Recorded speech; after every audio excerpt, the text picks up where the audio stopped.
महाविकास आघाडीच्या आमदारांची एकत्र बैठकीला महाविकास आघाडीचे विधानसभा आणि विधान परिषदेतील मिळून फक्त 37 आमदार उपस्थित, 23 आमदारांची दांडी। महाविकास आघाडी म्हणून आपण खरंच एकत्र आहोत असं म्हणतो, पण खरंच तसं आहे का? एकत्र मुद्दे मांडता का? महाविकास आघाडीच्या बैठकीमध्ये उद्धव ठाकरे यांच्याकडून खंत व्यक्त।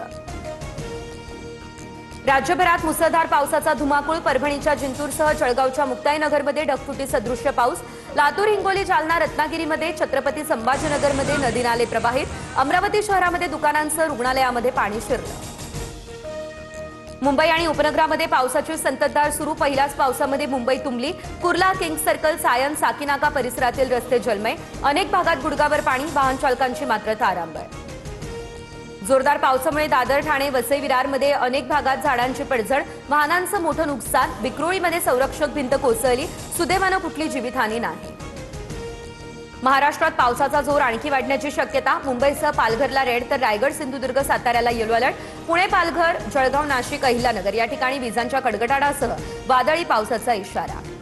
मुंबईमध्ये धावता लोकलमध्ये तरुणाची चाकू भोसकून हत्या, पावसामुळे दरवाजा बंद करण्याच्या किरकोळ वादातून घटना, अंधेरी ते बोरीवली स्थानकादरम्यानचा हा प्रकार, आरोपीला पनवेलमधून करण्यात आली अटक। राज ठाकरेंनी आपल्या नातवाचं ऍडमिशन बालमोहन मंदिरमध्ये करावं, मग आमच्यावर बोलावं, विधानसभा अध्यक्षांवरील टीकेनंतर अमित साटम यांचं हे उत्तर। साटम जोकर, त्यांच्यावर बोलण्या इतपत ते मोठे नाही, मनसेचे नेते यशवंत किल्लेदार यांची ही टीका। नियमानुसार न चालणाऱ्यांनी व्यवसाय बंद करावा, अन्नपदार्थ विकणाऱ्या आस्थापनांना तुकाराम मुंडेंचा हा इशारा, तर हॉटेलमध्ये पिण्यायोग्य पाणी मोफत ठेवण्याचे आदेश, उद्यापासून एफडीएकडून विशेष तपासणी मोहीम राबवली जाणार। एफडीएचे आयुक्त तुकाराम मुंडेंच्या बदलीसाठी इंटरनॅशनल ड्रग्ज लॉबीकडून 250 कोटी रुपये गोळा केले, आमदार जितेंद्र आव्हाडांच्या विधानसभेतील दाव्यानं खळबळ, तर मला या संदर्भात काहीच माहिती नाही, तुकाराम मुंडे यांचं हे स्पष्टीकरण।